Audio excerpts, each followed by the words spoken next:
आज हम पहले उदाहरण पढ़ेंगे। उदाहरण है विश्लेषित फलन का उदाहरण है। सिद्ध करो कि एफ जेड बराबर ई की पावर जेड एक सर्वत्र विश्लेषिक फलन है, अर्थात ई की पावर जेड हर बिंदु पर अवकलनीय है। यह हमें सिद्ध करना है। दिया गया है कि एफ जेड बराबर ई की पावर जेड, जेड का हमने मान रखा जेड बराबर एक्स प्लस आइटा वाई।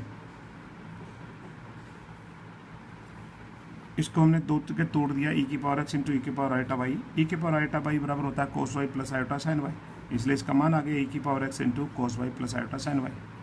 फिर से खोल दिया ब्रैकेट को, तो मान है ई की पावर एक्स कोस वाई और प्लस आइटा ई की power x into sine y, जिसको हम नए सम्मिश्र संख्या के रूप में लिखें तो यह इसका वास्तविक भाग है और ये काल्पनिक भाग है। वास्तविक भाग यू एक्स वाई का फलन है और काल्पनिक भाग को हमने वी एक्स वाई का फलन कहा। तो एफ जेड बराबर हो गया यू प्लस आइटा वी, जहाँ यू बराबर ई की पावर एक्स कोस वाई और वी बराबर ई की पावर एक्स साइन वाई।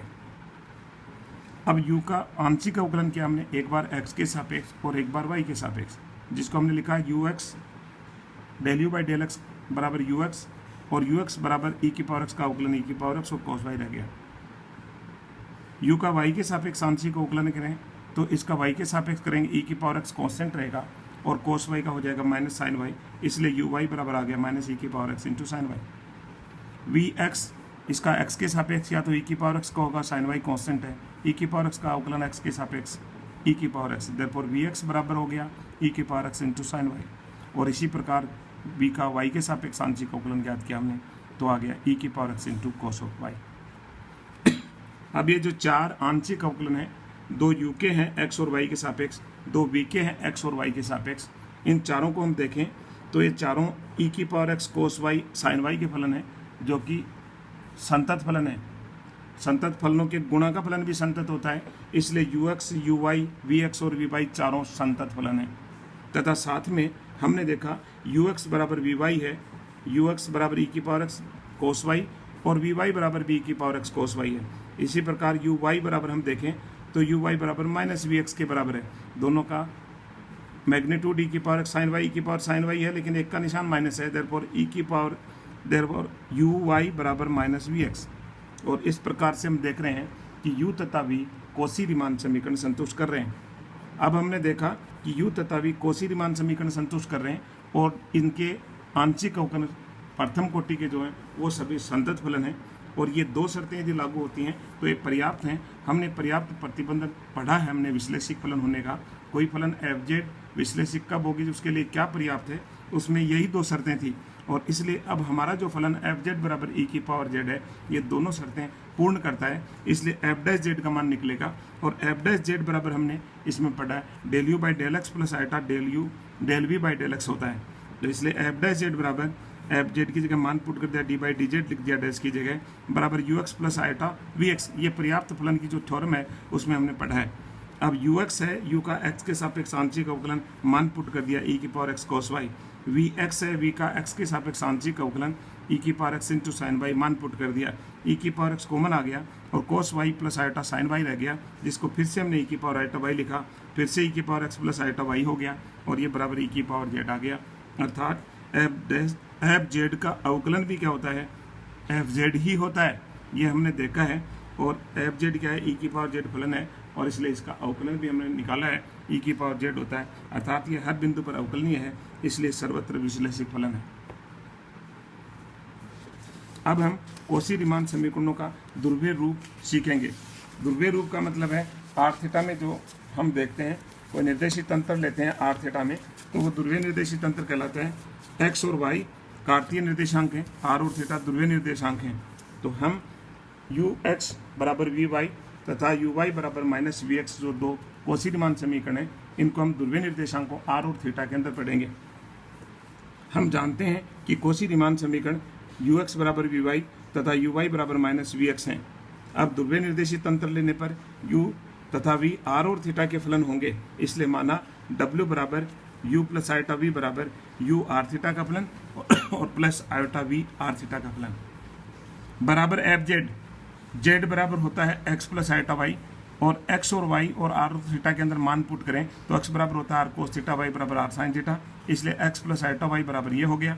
इसमें दोनों में आर कॉमन आ गया, और ये cos theta plus iota sine theta जो होता है ई की पावर आयोटा थीटा होता है, इसलिए जेड बराबर हो गया आर ई की पावर आयोटा थीटा। ध्रुवीय निर्देशांकों में जेड का मान होता है आर ई की पावर आयोटा थीटा, ये इसका ध्रुवीय रूप कहलाता है सम्मिश्र संख्या का, इसलिए जेड की जगह हमने लिख दिया आर इंटू ई की पावर आयोटा थीटा।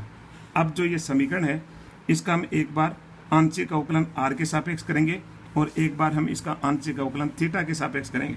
पहले हम आर के सापेक्ष करते हैं तो delta W upon delta are बराबर यू का आर के सापेक्ष आंशिक अवकलन प्लस आयोटा वी का आर के सापेक्ष, और फलन का हो गया एफ डैश आर ई की पावर आयोटा थीटा पड़ा है। अब अंदर जो आर ई की पावर आयोटा थीटा है इसका आर के सापेक्ष आंशिक अवकलन करेंगे, ई की पावर आयोटा थीटा कांस्टेंट है, आर का 1 हो गया। इस प्रकार से हमने जो इक्वेशन 1 है इसका आर के सापेक्ष आंशिक अवकलन कर लिया, और अब इसके दोनों पक्षों को आर से गुणा करके लिखेंगे, वो इक्वेशन नंबर 3 है नीचे, इसको मैं आर से गुणा करके लिखूंगा r into del u upon del r और plus iota r into del we upon del r बराबर एफ डैश आर ई की पावर आयोटा थीटा, और इंटू में हो गया 1 की जगह आर आ जाएगा गुणा करने पर आर ई की पावर आयोटा थीटा। इसको हमने आर से गुणा करके दोबारा लिखा जो कि इक्वेशन नंबर 3 है। पुनः जो ये इक्वेशन है डब्ल्यू बराबर एफ जेड वाली, इसका हम थीटा के सापेक्ष आंशिक अवकलन करते हैं तो del u upon delta theta आ गया plus iota del we upon delta theta, f का फिर से एफ डैश हो गया, अंदर का जो पोर्शन है थीटा के सापेक्ष आंशिक अवकलन करेंगे, आर कांस्टेंट है, ई की पावर आयोटा थीटा का ई की पावर आयोटा थीटा, फिर आयोटा थीटा का और किया तो कितना आ गया आयोटा। अब ये जो इक्वेशन आई है इस इक्वेशन को हम आयोटा से दोबारा गुणा करके लिखें तो ये इक्वेशन बन जाती है, माइनस आयोटा से गुणा करके लिखें तो ये आ जाती है minus iota into del you by delta theta, minus iota का आयोटा से गुणा माइनस आयोटा स्क्वायर बराबर प्लस 1 हो जाता है del we upon delta theta, और इसको हमने माइनस आयोटा से गुणा किया तो ये आयोटा गुणा आयोटा, आयोटा स्क्वायर बराबर -1 और माइनस से गुणा किया इसलिए माइनस माइनस प्लस हो गया, एफ का डैश ऐसा कैसे रह गया और आर ई की पावर आयोटा थीटा ऐसा कैसा रह गया। अब इक्वेशन नंबर 2 और 3 को हम देखें तो इनका दाहिना पक्ष बराबर है, और जब दाहिना पक्ष बराबर है तो बायां पक्ष भी इनका बराबर होगा, इसलिए बायां पक्ष अपने इक्वेशन नंबर 2 का लिखा पहले minus iota into del you by delta theta plus del we upon delta theta बराबर हो गया u into del u upon del r और plus iota r into del we upon del r. इस समीकरण को देखें तो इसमें दोनों साइड में सम्मिश्र संख्याएं हैं, तो इसलिए दोनों के ही वास्तविक भागों की और काल्पनिक भागों की तुलना करने पर तो वास्तविक भाग के बराबर होगा, काल्पनिक भाग के बराबर होगा, इसलिए वास्तविक भाग की तुलना की तो हमारे पास रिजल्ट आया r into del u upon del r into del u upon del r बराबर del we upon delta theta.